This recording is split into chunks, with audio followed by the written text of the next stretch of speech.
Hello, Sea Wolves, and welcome to, I guess, the last toast of 2020. Are we ready for this? I'm very ready to have actually the last toast of this absolutely just bleep year. Some good things, definitely a lot of good things, but oh my God, has the world gone on a bend, right? I think we can all agree on that. So are we ready to take the antidote today? Are we ready for the one antidote in all this crazy madness that actually still makes sense, which is of course delicious 7-minute more or less brewed fresh coffee, preferably in a Sea Wolves mug, which I am still waiting for, but I am hopeful that in the first week of January that is going to arrive and I can finally make the proper Sea Wolf toast in the proper Sea Wolf mug. But yeah, I don't know what happened.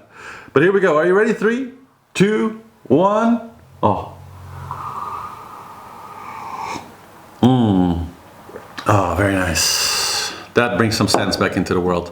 Well, into my morning anyway. So I hope you're all looking forward to the festivities. It's kind of strange here in Amsterdam because we actually maybe a fun story. So Holland has a real tradition of us making fireworks ourselves. So when I was a little kid, we basically grew up that about a week before New Year's Eve, parents would start to give their kids little fireworks to play with, ranging from kind of stars, we call them, like sparklers, to small explosive, small we call them rotjes. They're basically little paper pipe bombs, pretty powerful actually, but a lot of fun. And me and my friends playing around in the area where I live, we used to sort of light them up and throw them at each other. It's like tag, but with little pipe bombs throwing at each other, and was just it was good fun. It's an educational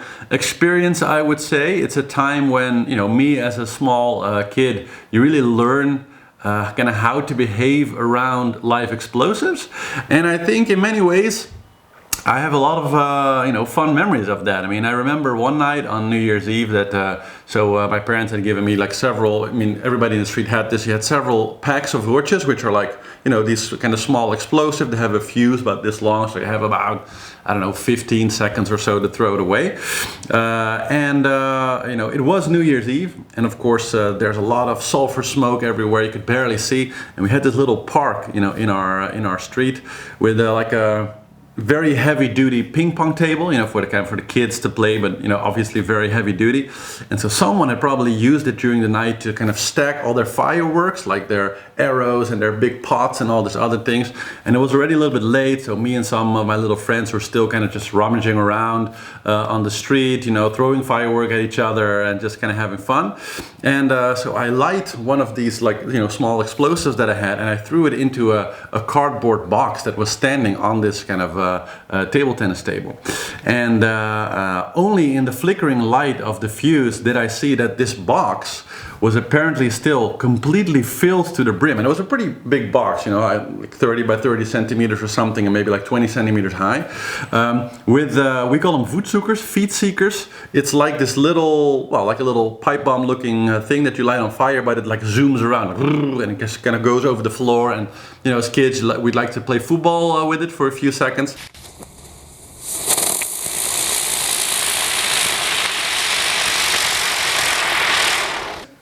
Kind of fun, and but this box was just filled to the brim, with this fireworks, and so I could just barely see it. So we took a step back, and my gosh, we got like the most amazing 3-meter high flames shooting out of that box as soon as my little, thing that kind of set off the whole box, of course, went off. Literally 3-meter high waves that were like, it was like a jet went off from the table in every color of the rainbow.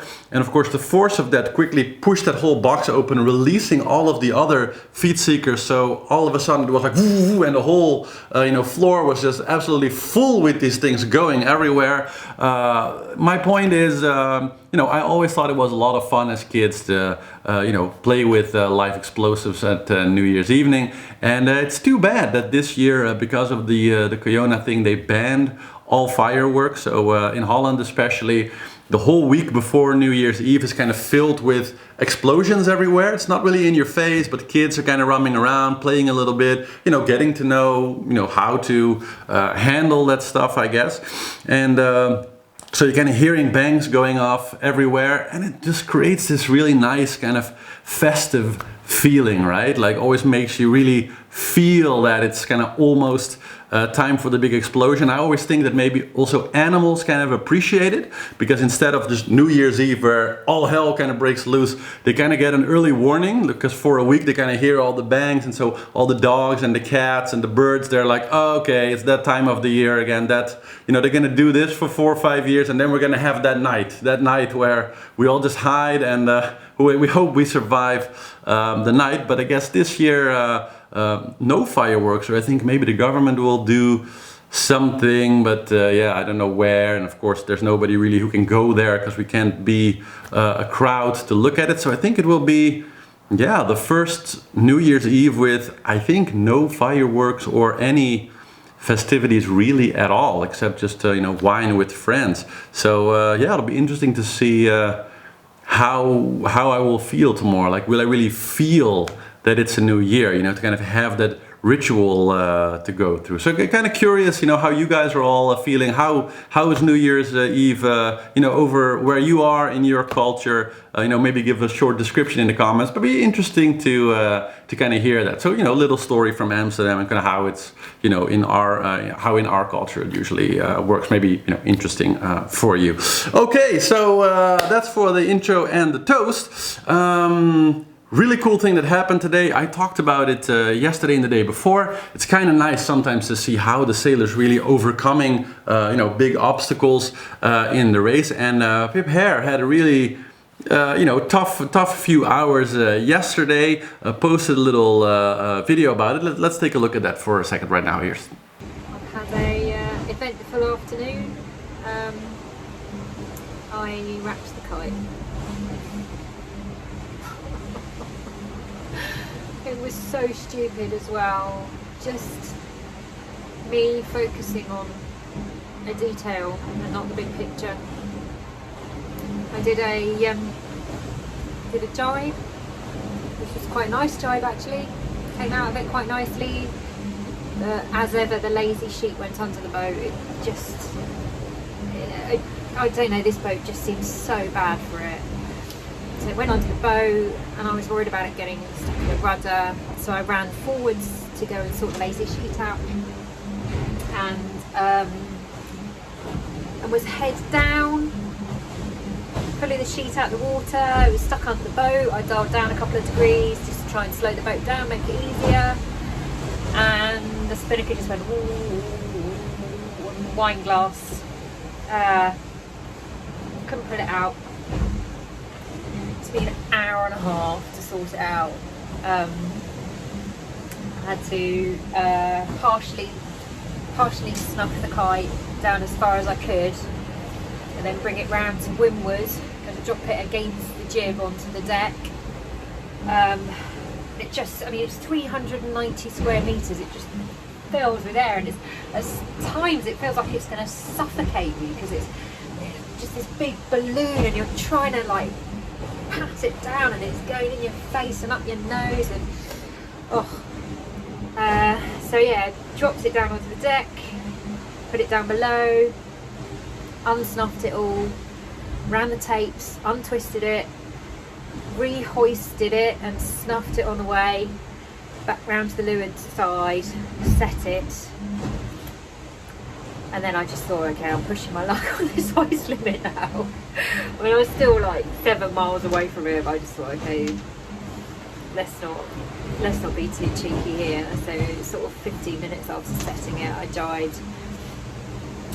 I think the most gutting thing is I reckon I lost about 10-12 miles probably, and I'd just been creeping up the inside. I lost all those miles. Easy come, easy go. Well, actually it's not. But Spinnaker wrestling takes it out of you. Yeah, so that's of course the racer in Pip that we all, I think, really appreciate. You know, to see her so sad over, you know, losing some miles that she fought so hard to gain. But what I find very interesting is that she actually, right now on the leaderboard, here she is in place number 16 now. So over the night she made good the miles that she lost on him and then some. So really cool to see. I don't know, of course, how long-lived it's going to be, but she might well keep going like this, because she is considerably more to the south. The wind direction that they're having right now is kind of ideal also for her boat. Not too much wind, but really good direction, very aft of the beam. And yeah, it seems that she's really having a great time with it. And Ellen Rora fell back a little bit again, you know, not going that fast over the last 10 hours or so, 11.4. The last 24 hours, 9.8. So he's really not making a lot of speed because, of course, he had another kind of repeat of the trouble that he had before with the hydraulic oil in his ram pump. And so lots of hydraulic oil. The first time, of course, leaked into the boat, making everything super sticky, created a massive problem for him earlier in the race. And he had fixed it, but unfortunately, I guess this now has happened again or something similar, and he's again leaking a lot of hydraulic oil into the boat. So has been much slower because of that. And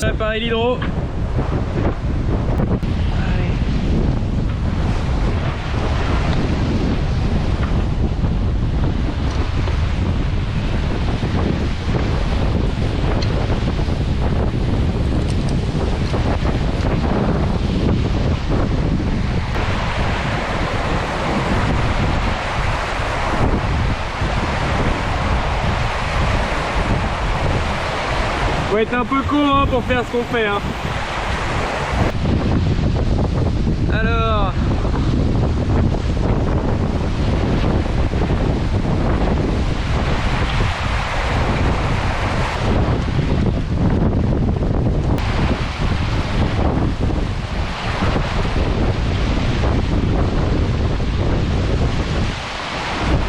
c'est là que ça se complique. Où il faut passer ça. Voilà, la mission hydro-générateur est OK. So all of a sudden we see some fortunes in the ranking change, and I think that as it looks right now, so Pip doing 12.3, 12.5 average compared to Ellen Rora about 12 round, but much lower 24. And Arnold Boisert is more or less doing the same, slightly faster in this moment, but on average slightly slower than Pip. So yeah, good odds that in the next day or so they're likely going to get very close to Alan, or maybe even overtake him, putting Pip going from 17 in that case to 15, so super impressive. And Arnold Boisert is also gaining possibly an extra. Okay, he was kind of in 16th, so fell back to 17th now, but that would put him in 15th place again. So another also 2 points gained for him, which would be really nice. So nice little battle going on there, and we can see already not so far away at all anymore that Chirel is also really, well, we already saw it yesterday, the average is going up. We're getting to that point in the race where people start to take more risks, and Jeremy is definitely feeling it with an average 24 hour of 18.7. He's booking a super fast 20.1 knots right now, so he is not joking around, and he has the window now. I mean, this wind is going to stay very nice for the next 48 hours at least across the ice line, as you can see, just very good. And you can see that basically if we look at the prediction right now, so always take it with a grain of sand, but 2 days from now, so Saturday evening, that puts in the prediction at least Chirel very close to Pip and her little group there. So we'll have to see how it actually pans out. But very cool to see that, this battle of kind of all of them in the back heating up, and it looks like it's going to be a real cool heat to the end of the Southern Ocean for basically places 15 to, what do we have here, 15 to 20. We're going to see, the reignition of that battle there. So that's kind of, cool to see. Then I wanted to kind of flip all the way to the end of the chart here. And now the reason for that is that I'm sure that you all noticed that Sebastian Destremau on Merci has slowed down significantly and is pursuing a very odd course, so to speak. He's not moving at all right now. So I don't know. There hasn't been any update today exactly on what is going on, but it seems that there's some kind of a problem on board. He had very consistent problems with his autopilot lately, so I suspect that this could just be that he had a takedown or it has capsized and is just working on getting the boat back into shape, and nothing other than the autopilot is wrong. So that might be the case, but in any case his track seems very, very erratic, and he's very, very far behind. So we'll have to see how he gets through the day. But looks like that Sebastian is in some trouble at the moment. Okay, so then let's head back all the way to the front of the fleet, to the middle fleet, let's say, to our friend Armel Tripon and his surrounding friends. And what we're seeing is that basically this whole group, so Clarice Kramer after her birthday yesterday, Armel and Roman Atanasio, as you can see now, getting a lot closer to the head group. We see on the one hand that of course Yannick Besthaven and Charlie Dalin very, very quickly really running away from the head group now, with Yannick Besthaven about 133 nautical miles ahead of Charlie. And then behind there we see two basically linked out, and Damien Seguin suddenly jump of a 200-mile blank space basically. So that puts both Charlie and Yannick almost 200 to 300 nautical miles ahead all of a sudden now of the leaders, which is very, very significant. I would say it's the first really significant stretch out lead that we've had in the race so far. So even though of course on the real length of the race doesn't seem like much, but I think only Alex Thompson in the beginning of the race was ahead for about 340 nautical miles or something at one point. So that's kind of maybe still the biggest lead, but it's very close to what Yannick is doing now. Of course he has Charlie with him, so it's not a complete lead of him just being all alone ahead of everybody. But the two of them very significantly ahead now, and they're in great positions to make it to Cape Horn. So it could very well be that over the last 24 hours, if this persists now and they sail good, that the race, at least the first and second place in the race, were kind of won today in retrospect. It might go completely different, but if we see these two gents end up on the podium in this order, or maybe Charlie still goes to number one, that could of course still very much change. But this lead in this phase of the race, with still this much of the Southern Ocean to go and no real weather impediments to stop them, they're only going to get more and more wind as they go to the Cape. So I would say that tactically they're in very, very good positions right now, and they might from here on just run away with the race, and we might see them at 600 or 7 nautical miles ahead of the rest as they come out of the Southern Ocean. Maybe we'll have to see how it develops, but it's very much not unthinkable that could happen. Okay, so for the rest of the fleet, we see everybody really closely hugging the ice line, kind of, except for Giancarlo and Lewis Burton, who both elected to go a lot more north. So you can see this bit lighter patch that's happening right now. And obviously they gambled to kind of go over it, because it is going to go east and more lower, and so they opted for a higher course, while the rest of the group all huddling the ice line, hoping to kind of go underneath it or have it kind of get out of the way as it sort of as they strap the ice line. And it seems that actually, because it's moving so fast towards the east, that it's not really going to be a problem for either. So it might look in the moment right now a little bit troublesome for the gents that are more north, but it's actually moving faster than the fleet, so no real trouble there for any of them. And as you can see, just very nice wind, good direction. Only really getting stronger for them over the next 2 to 3 days, so no real problem there. And so everything here just looks super fast.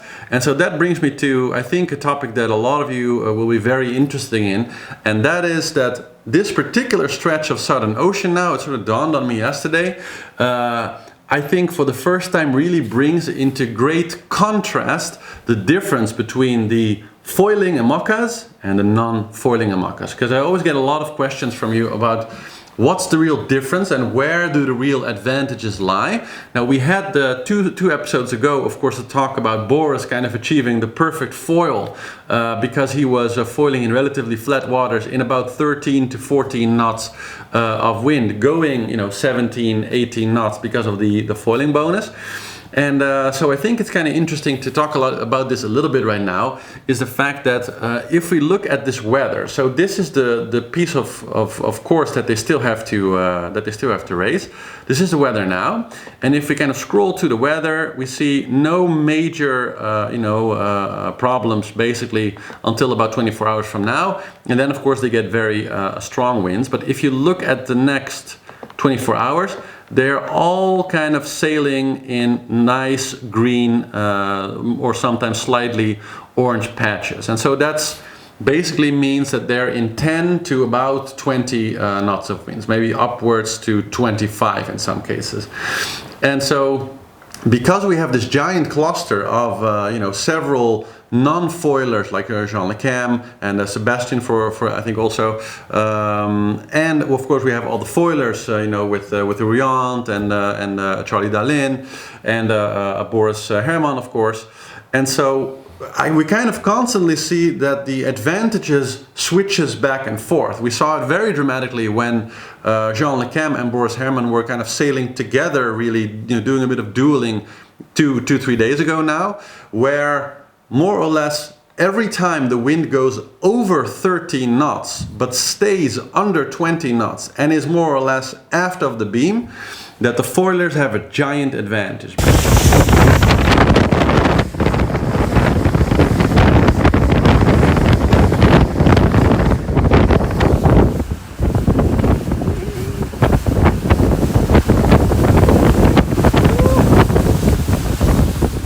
Because you see kind of the perfect foil come out. The water stays relatively flat when it's 13, 14, 15, maybe 16 knots. You don't get huge waves. It's relatively flat, and as soon as the foiling boats get to a speed of 13 to 14 knots, they start foiling and they get the 4 to 5 knots speed boost. So they're actually able to sail faster than the wind, than the true wind.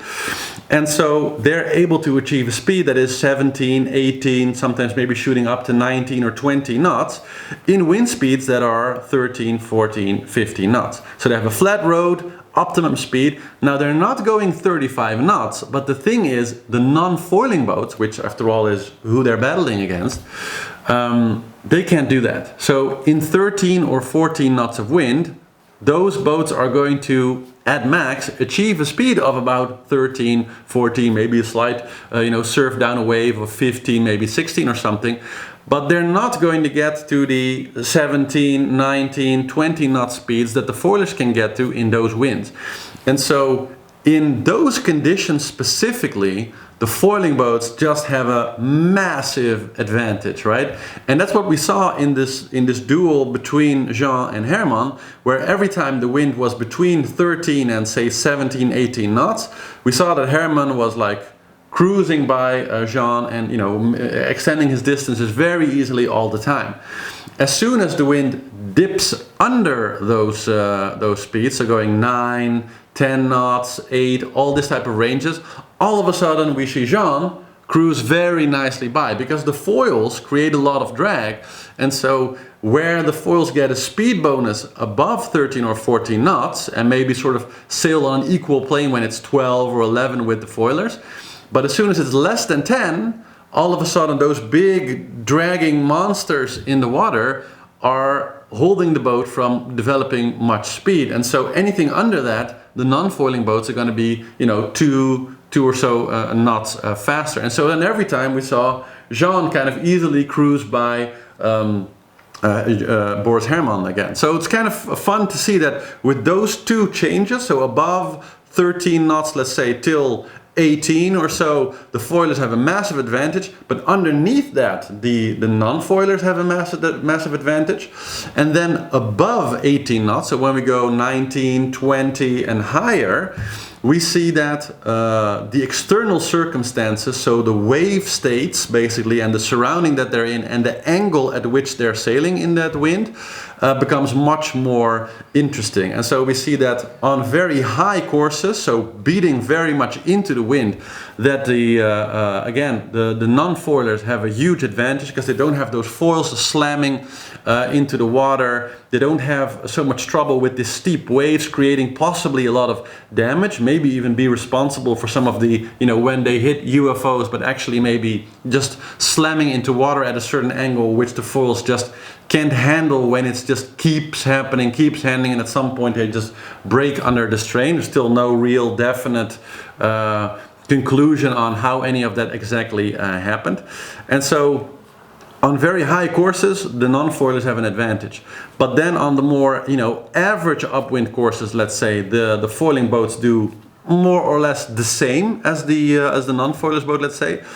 And when they go on a beam reach or below, we see that the foilers possibly have a good advantage, being able to, you know, sometimes surf waves and you know, do speeds that go literally over 30 knots. However, what we've heard from Boris and from Sam Davis before her boat broke down is that, especially on the foiling boats, because the potential for breakage is so high, that they constantly are fighting the fact that they're actually going too fast. So something that if you're following Boris Herrmann's channel, which I know many of you of course do, is you see that he is constantly talking about like, the boat was going over 26 knots again. I'm thinking, should I slow it down? Should I be more careful? And so even though they can go faster than say 22, 24 knots, which is kind of the sweet spot for comfortable enough and not too risky, where they kind of like to sail if possible, right? But you see them constantly power down and try to keep the boat there. So at that point, the advantage of the foilers also kind of breaks down, right? And so my conclusion now, based on the race so far, is that that is kind of the lay of the land. So under 12 and 11 knots, we see that the non-foilers just have a very, very clear advantage. Above say 13 knots till about 18 or so, the foilers have, on most of the wind angles, so anything but real beating, the foilers have a good advantage, and a massive advantage if they're really going, you know, beam reach or downwind. But as soon as the wind is more than that, so when they go into 19, 20 knots and upwards, I would say that the boats actually perform more or less equal. So the top speeds of the foilers are theoretically higher. They are able to achieve higher speeds, but in practice, we see that they don't really do this. They might do it much later in the race, so we're getting into a point of the race where now they're going to take more risk. So they will push the boats harder as we get to the end, but at least so far we've seen that the fact that they can go faster hasn't meant that they are going faster. And so I find that very interesting, because before the race we hear a lot of interviews and talk about, well, in the Southern Ocean, that's where the advantage of the foils is really going to come into play, etc., etc. But I would say that looking at the field right now, the clear advantage of the foils in the Southern Ocean really isn't so clear. And yes, the three boats that are really ahead are all foilers. And of course that's down to the fact that they are faster. But it's a 300 nautical mile advantage. So, you know, over more or less almost the entire Southern Ocean. I mean, we've sailed about 70% of the Southern Ocean, I would say right now. So over that entire stretch, they have developed, well, 2 of the boats, let's say, the rest is still very much close together, but 2 of the foiling boats have developed a more or less 300-mile lead. That's not a very giant advantage. So it's coming out, but we do see that both Charlie and Yannick have had to take more risk, have had to push their boats harder, and because their boats are apparently better built, I mean, we saw Hugo Boss just break down basically. So if you have a foiling boat that's very strong and you just put the risk just a little bit more higher, you're able to build a 300-mile lead. But the difference is very, very, like it's a significant difference, but it's not that significant so far, at least. And I think that personally, only now that once we round the corner at Cape Horn and we get back into the Atlantic, that actually that is where we're going to really see the advantage of the foilers.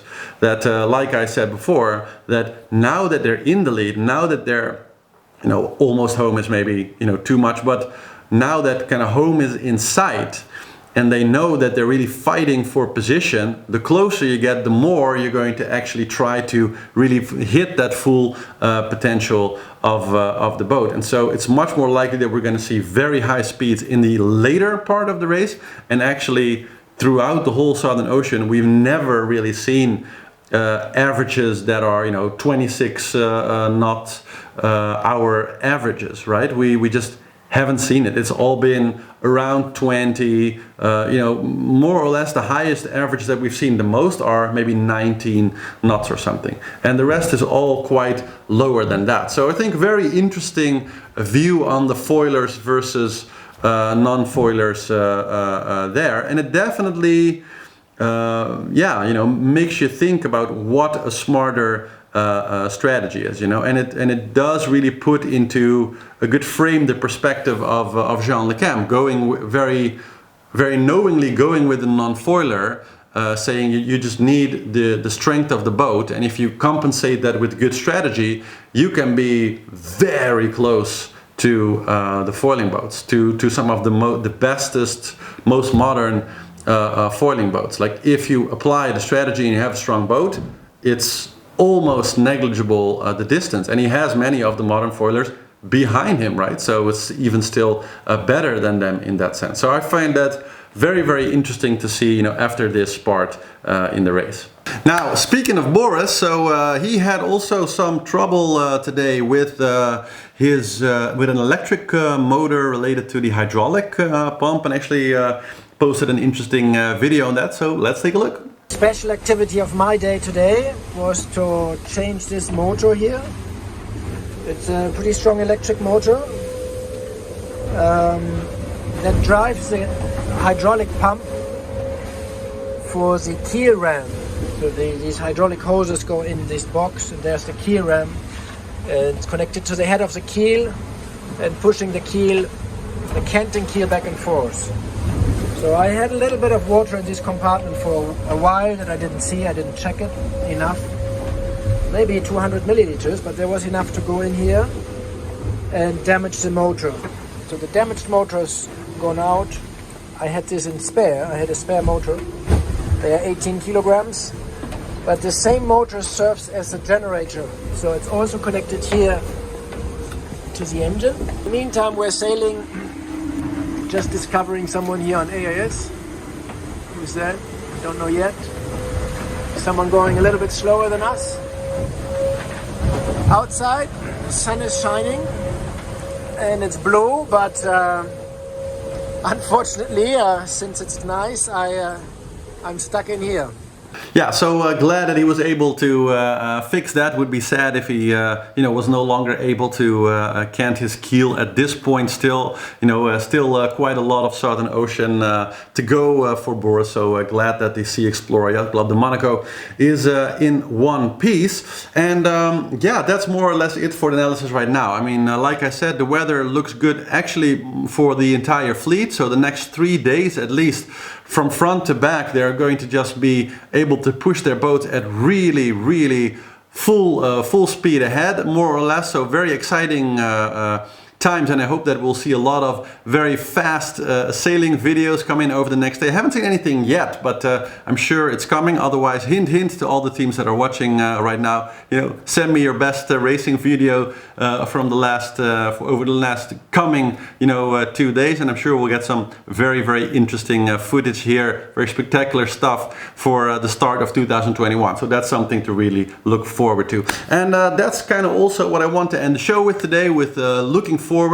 And I got to tell you, personally, the fact that it's winter, it's finally getting a little bit sunny as the temperature is like going slightly below freezing here in Amsterdam now. And this actually January for me, I'm kind of curious how the rest of you sailors who are in this part of the hemisphere feel. But to me, this is kind of the time, usually January, when I really start to miss the sailing, even though I have my boat still in the water, so I still can go sailing every once in a while. But it's not the sailing that you're doing when the weather is nice. Whether you're in very strong weather or not, whether you're wearing a jacket or just your swimming trousers and a t-shirt, it's just that when it's a little bit warmer, it's just so much nicer because you're outside so much, etc. So even though I really enjoy sailing sometimes when it's cold and it's kind of fun, rough sailing, it's just, when the weather's nice, the traveling by boat is just so nice. And I really always miss it kind of from the beginning of January until, let's say March, end of March, beginning of April, usually when the spring starts to kind of get into the air and it becomes a little bit more fun to really go out. And, when the sun is just right, you can take your jacket off and kind of enjoy the outdoors. So, because for a new year, you have to always kind of, dream of better things, and we all don't know what's going to happen with all the corona stuff, and I try to keep that all completely out of this channel, so I'm not going to say anything about anything concerning that here. No worries there. But I did want to share kind of one little video from us, from me and my girl, which for me is kind of a nice thing to look back at what we did last year, but at the same time it's kind of right now very much my wish for the next year, and that everything can get back to some sense of normalcy, at least for the sailing and the cruising that